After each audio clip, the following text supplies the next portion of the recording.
Very good morning from the sports desk. The Springboks are looking to complete a double over the All Blacks as the two sides clash in their second Rugby Championship match. It'll be at Ellis Park Stadium in Johannesburg tomorrow evening.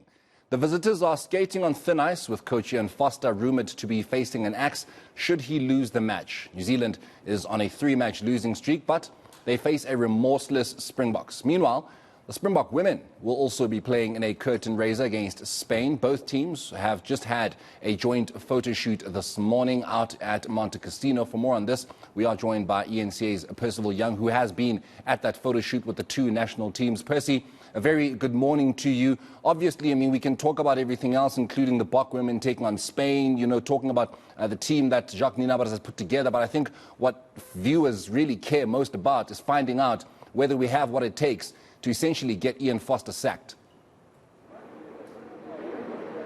Well, good morning, Morena Matupa. I can tell you excitement is building here in Johannesburg. We are currently at the Springbok Team Hotel, and something very significant happened now a short while ago. You mentioned about the Springbok women's team.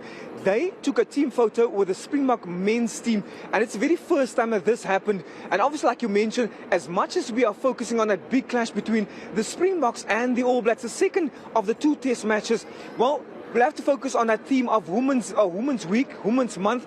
The women's side, they were playing against Spain, and they are hoping to beat Spain for the very first time.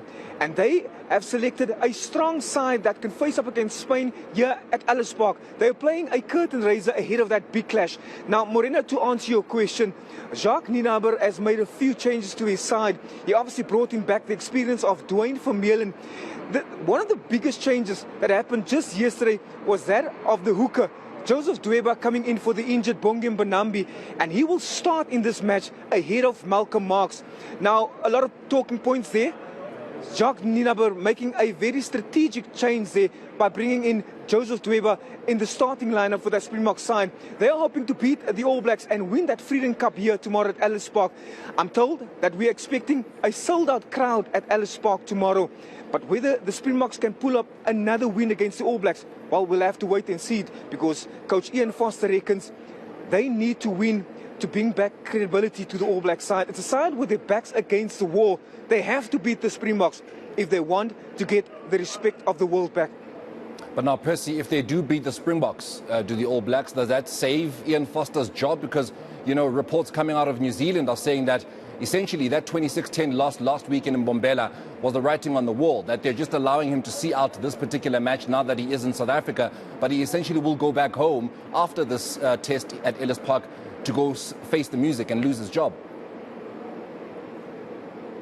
He's a man under fire, Morena Matupa. Make no mistake about that. And I think Coach Ian Foster knows that. He knows that his team needs to do well in this test match tomorrow at Ellis Park.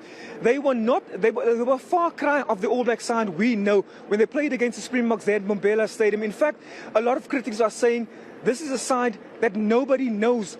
But if it's up to assistant coach Mzwandile Stick, he knows that if you lose your focus for 1 second, this All Black side can punish you.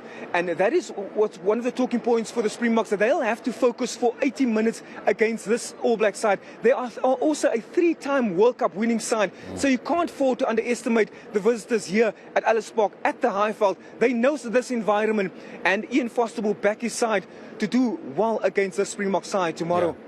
Well, Percy, we're definitely going to be catching up with you, because I think South Africans and New Zealanders alike are going to be looking at this particular match as a World Cup final. Because, I mean, of course, if you go back in history, 1995, this is exactly where the Springboks took on the All Blacks in that World Cup final when we were crowned world champions for the very first time. So tomorrow's build-up with Percivale Young will essentially give you that atmosphere that we are playing a World Cup final. And as a result, there might be a coach that loses his job. But we'll leave it there with our reporter Percivale Young, who's coming to us, of course, out of Monte Cassino.